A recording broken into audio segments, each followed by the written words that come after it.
आज जिस विधानसभा सीट की बात करते हैं वो है बेगूसराय विधानसभा सीट। ये सीट क्यों खास रही है और इस पर किसका कब्जा रहा है। साथ ही अभी फिलहाल बीजेपी के कुंदन कुमार यहां पर काबिज हैं, लेकिन क्या हमेशा से ऐसा रहा है। कहा जाता है जो बेगूसराय के आसपास वाले इलाके हैं, लिफ्ट का भी दबदबा इन इलाकों में रहा है, तो यहाँ के रिकॉर्ड्स क्या कहते हैं, स्कैन करने पर समीकरण क्या नजर आते हैं उसकी पड़ताल करेंगे। रंजन जी, अगर बेगूसराय को आप स्कैन करते हैं तो स्कैनर में क्या नजर आता है, इस सीट के क्या रिकॉर्ड्स रहे हैं। देखिए, जो बेगूसराय विधानसभा क्षेत्र है उसका एक समृद्ध और जटिल राजनीतिक इतिहास रहा है, जहां आपको जाति का असर दिखता है तो साम्यवादी विचारधारा का एक प्रवाह भी आपको दिखेगा। जो कांग्रेसी विचारधारा है वो भी यहाँ पर पास्ट में पल्लवित पुष्पित होती रही, तो अब लैटर स्टेजेस में आकर जो बीजेपी की विचारधारा है वो लोगों के दिलों में घर करती हुई दिख रही हैं। यही आप नटशेल में बेगूसराय को स्कैन कीजिएगा तो आपको दिखेगा। वैसे आपको बता दें कि जो बेगूसराय विधानसभा क्षेत्र है, यहाँ पर जो पहला चुनाव हुआ वो 1957 में हुआ। हालांकि 1952 में भी चुनाव हुआ था तब, लेकिन नाम बेगूसराय विधानसभा क्षेत्र नहीं था, वो बेगूसराय नॉर्थ और बेगूसराय साउथ के नाम से चुनाव हुआ था। 1957 में बेगूसराय विधानसभा के नाम से चुनाव हुआ और पहले चुनाव में 2 विधायक जो है यहाँ से चुने गए। एक तो थे मतनी पासवान और एक सरयू प्रसाद सिंह। तो ये 2 विधायक जो है पहले चुनाव के बाद जो है वो चुने गए। आप अगर देखिएगा, जब बेगूसराय विधानसभा सीट को और स्कैन कीजिएगा तो इसको 2 कालखंड में हम लोग बांट कर देख सकते हैं। एक जो कालखंड है वो 1997 से 1995 के बीच का है। इस दौरान कुल 10 चुनाव हुए और इन 10 चुनावों में 11 विधायक जो है वो चुने गए। और यहाँ जो मुख्य मुकाबला हुआ वो कांग्रेस वर्सेस लेफ्ट का देखने को मिला। सिर्फ 1967 और 1977 को छोड़ दीजिए तब, तो यहाँ पर लेफ्ट का एक प्रभाव था ही, साथ में कांग्रेस, तो दोनों के बीच द्वंद्व होता रहा। हालांकि कामयाबी ज्यादा कांग्रेस को मिली, लेकिन लेफ्ट भी जो है 3 बार यहाँ पर चुनाव जीतने में उस वक्त सफल हुआ था। जो 11 विधायक बने थे उसमें कांग्रेस के 7 विधायक चुने गए थे, 3 लेफ्ट के और 1 निर्दलीय।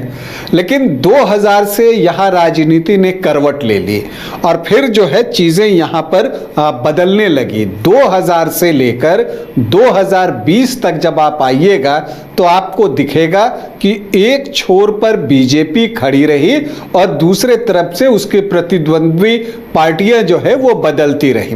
पहले उसका लेफ्ट के साथ मुकाबला हुआ, कांग्रेस का एग्जिट पहले हो चुका था, फिर एलजेपी के साथ उसकी टक्कर हुई और अब पिछले 2 चुनाव से फिर से कांग्रेस ने यहाँ पर जो है एक फाइट देनी शुरू की है बीजेपी को, जिसमें उसको एक बार कामयाबी भी मिली। 2000 से 2020 के बीच में कुल 7 चुनाव हुए हैं, जिसमें 6 बार बीजेपी को कामयाबी मिली है और 1 बार कांग्रेस पार्टी यहां से चुनाव जीतने में सफल रही है। अगर जब आप बेगूसराय को स्कैन कर रहे हैं तो एक और व्यक्ति आपको यहां पर दिखेंगे जिनकी चर्चा किए बगैर हम आगे नहीं बढ़ सकते, और वो नाम है भोला सिंह का। 1 बार नहीं, 2 बार नहीं, बल्कि 8 बार जो है भोला सिंह बेगूसराय के विधायक चुने गए हैं, और वो भी अलग अलग पार्टियों से। इसलिए आप कह सकते हैं कि ये उनका व्यक्तित्व था, उनकी लोकप्रियता थी, लोगों के दिलों में उनकी एक जगह थी, जिसकी वजह से पार्टी कोई भी हो वो चुनाव जीत जाया करते थे। उनको लोग बेगूसराय का गार्जियन भी मानने लगे थे। देखिए, जो 8 जीत उन्होंने हासिल की है उसमें 3 जीत कांग्रेस उम्मीदवार के रूप में हासिल की, तो 3 जीत उनको बीजेपी प्रत्याशी के तौर पर जो है मिली है। 1 बार सीपीआई के कैंडिडेट होकर भी वो चुनाव जीते हैं और 1 बार 1967 में निर्दलीय भी वो चुनाव लड़े थे लेफ्ट के समर्थन से और जीते भी थे। तो ये 8 जीत जो है उनके नाम है। जो 18 विधायक यहाँ चुने गए हैं उसमें सर्वाधिक 8 विधायक कांग्रेस के रहे हैं। बीजेपी उनके ठीक पीछे खड़ी है, जिसके कि 6 विधायक बेगूसराय से चुने गए। सीपीआई 3 बार यहां से चुनाव जीतने में सफल रही, तो निर्दलीय को 1 बार कामयाबी मिली। अब अगर हम बेगूसराय में आखिरी 3 चुनावों की बात करें तो हमें क्या दिखता है। साल 2010 में यहां पर आपको सुरेंद्र मेहता जो हैं वो प्रत्याशी के तौर पर बीजेपी के मौजूद थे, खड़े थे चुनावी मैदान में, और उनके सामने मार्क्सवादी कम्युनिस्ट पार्टी के मोहम्मद उस्मान थे। तो एलजेपी ने उपेंद्र प्रसाद सिंह को चुनावी मैदान में उतारा था और कांग्रेस की शांति स्वामी भी थी। तो एक यहां पर आप कह सकते हैं कि कांग्रेस को लेकर एक क्वाड्रेंगुलर फाइट थी, जिसमें सुरेंद्र मेहता को 50,602 वोट आए, 39.21%, और जो उपेंद्र प्रसाद सिंह थे एलजेपी के, वो दूसरे स्थान पर रहे 30,984 वोटों के साथ, 24% उनका भी मत प्रतिशत रहा। सीपीएम के मोहम्मद उस्मान को आए 19,929 वोट, मतलब 15.5%, और शांति स्वामी जो कांग्रेस प्रत्याशी थी उनको आए 8,309 वोट, यानी 6.44% वोट। तो इस क्वाड्रेंगुलर फाइट में 39.21% वोट लाकर सुरेंद्र मेहता 19,618 वोटों से चुनाव जीतते हैं। इसके बाद साल 2015 आता है। राजनीति ने जो है तब करवट ली थी बिहार में, और जेडीयू जो है वो एनडीए फोल्डर से निकलकर महागठबंधन में शामिल हुआ था, जहां पर कांग्रेस और आरजेडी जो है उसकी सहयोगी पार्टियां थी। चूंकि ये सीट जो है कांग्रेस को दी गई लड़ने के लिए, पास्ट को भी देखते हुए, और अमिता भूषण यहां से चुनावी मैदान में उतरी।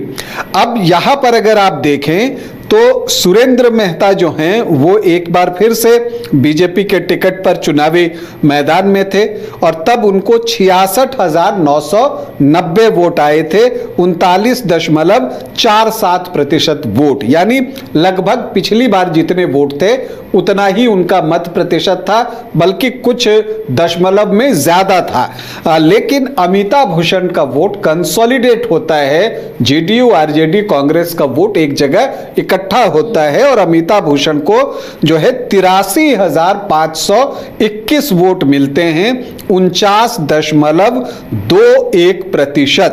और जो सीपीआईएम के प्रत्याशी थे राजेंद्र प्रसाद सिंह, उनको आए 5,593 वोट, 3.3% वोट। तो जो वोट 2010 में जो है एलजेपी और सीपीआईएम को गए थे, उन वोटों का ट्रांसफर हुआ टुवर्ड्स महागठबंधन, क्योंकि सीपीएम के पास भी सिर्फ 3.3% वोट ही बच गए थे। तो एक आमने सामने की लड़ाई हुई, जिसमें अमिता भूषण जो है 49% से ज्यादा वोट लाकर 16,531 वोटों से चुनाव जीतने में सफल रही।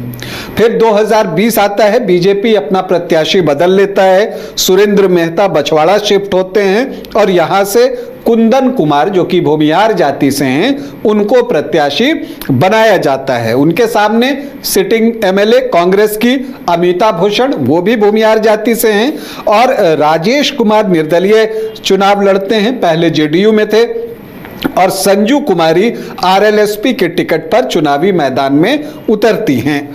तो यहां पर कुंदन कुमार को आते हैं 74,217 वोट, मतलब 39.7% वोट। अमिता भूषण, उनको आते हैं 69,663 वोट, मतलब 37.2% वोट। जो राजेश कुमार निर्दलीय चुनाव लड़ रहे थे, उनको 18,000 के आसपास वोट आए, 9.6%, और संजू कुमारी आरएलएसपी प्रत्याशी, उनको 5,531 वोट, मतलब 3% वोट। तो कुंदन कुमार को 39.7% वोट आए, और वो 4554 वोटों से चुनाव जीतते हैं, अमिताभ भूषण को शिकस्त देते हैं। और यहां पर अगर आप देखिए तो जो तीनों चुनाव के हम आंकड़े देख रहे हैं तो बीजेपी का मत प्रतिशत 39% के घर में है। 39.21, 39.47 और 39.7। हर बार कुछ दशमलव अंक से जो है वोट बढ़े हैं बीजेपी के, लेकिन अभी भी वो 39 के घर में ही है। तो इस बार क्या होगा, इसे लेकर बहुत कयास लगाए जाते हैं। देखिए, लोकसभा में गिरिराज सिंह जब यहां से चुनाव लड़ रहे थे तो उनको 25,633 वोट आए थे और उनका मत प्रतिशत जो है वो 53.7% था। और जो बीजेपी को विधानसभा चुनाव में मिलता है वो आपको 39% के घर में मिलता है, 40% के आसपास। तो आप देखते हैं कि ये लगभग 12-13% वोट लोकसभा से कम जो है बीजेपी को विधानसभा में मिला है। और इसकी वजह यह है कि जब लोकसभा का चुनाव होता है तो गिरिराज सिंह भूमिहार जाति से आते हैं और उनके सामने अवधेश कुमार राय थे। तो ऐसे स्थिति में भूमिहार वोट जो हैं टोटली गिरिराज सिंह के पीछे कंसोलिडेट हुए थे और यही वजह थी कि उनको ज्यादा वोट मिले। जबकि यहां पर कुंदन कुमार और अमिताभ भूषण दोनों एक ही जाति से हो जाते हैं तो भूमिहार जाति के वोटों में एक बंटवारा भी होता है। देखिए, अगर दावेदारों की बात कीजिए तो यही दावेदार आपको एक बार फिर से दिखेंगे। चूंकि कुंदन कुमार सिटिंग एमएलए हैं तो टिकट उनको मिल जाएगा और अमिताभ भूषण अगर कांग्रेस को यह सीट जाती है तो उन्हीं को ये सीट मिलेगी। और चूंकि हार जीत का मार्जिन बहुत नहीं है तो इसमें भी बहुत संदेह नहीं है कि कांग्रेस ही यहां से चुनाव लड़ेगी। अब अगर हम यहां के जातीय समीकरण को समझने की कोशिश करें जो कि एक अनुमान पर आधारित है तो यहां पर जो एससी वोटर्स हैं वो 15.67% हैं, अनुसूचित जाति के वोटर्स। मुस्लिम वोटर्स की संख्या यहां ठीक ठाक है 13.9%, लेकिन यादव वोटर्स जो हैं वो अपेक्षाकृत कम है 4 से 5%। तो MY जो है वो 18 से 19% के आसपास ही पहुंचता है। और यही वजह है कि आप देखिएगा कि जब हम चुनाव लड़ने वालों की बात कर रहे थे पिछले 3 चुनावों में तो आरजेडी हमें कहीं पर फाइट करता हुआ उस तरह से दिखा नहीं। राजपूत यहां 1.5 से 2% हैं, लेकिन भूमिहार वोटर्स 16 से 17% हैं। ब्राह्मण 3 से 4% हैं। तो 21 से 23% जो है सामान्य जाति के वोट हैं। कोयरी 3.5 से 4.5%, कुर्मी यहां पर 7 से 8%, तो 11 से 12% जो है वो कुशवाहा और कुर्मी वोटर हो जाते हैं। और वैश्य वोटर्स की संख्या भी यहां पर अच्छी है 13 से 14% के आसपास। और इसके अलावा अगर आप देखें तो यहाँ पर अदर ओबीसी ईबीसी भी जो हैं उनकी संख्या बहुत अच्छी है और यहाँ पर निर्णायक साबित हो सकते हैं 17 से 19% के आसपास। पासवान वोटर्स जो हैं अनुसूचित जाति में उनकी संख्या यहाँ अच्छी है 9-9.5% के आसपास। रविदास जो हैं वो 4.5 से 5.5% के आसपास। तो पासवान वोटर्स, चूंकि चिराग पासवान का भी यही वजह है कि बेगूसराय में आप एलजेपी का पुराने समय में एक इम्पैक्ट देखते थे और पिछली बार भी जो एक सीट एलजेपी को मिली थी वो बेगूसराय लोकसभा के अंतर्गत ही मिली थी। तो ये चीजें बताती हैं कि उनका भी एक प्रभाव इस क्षेत्र में रहा है। तो ऐसी परिस्थिति में अगर आप आंकड़ों पर जाएं सत्तो समीकरण एनडीए के फेवर में आपको दिखेगा, लेकिन जब आंकड़े ही हमें ये भी बता रहे हैं कि यहां मुकाबला बहुत कांटे का होता है। पिछली बार भी हार जीत का मार्जिन 4,500 वोटों के आसपास का है।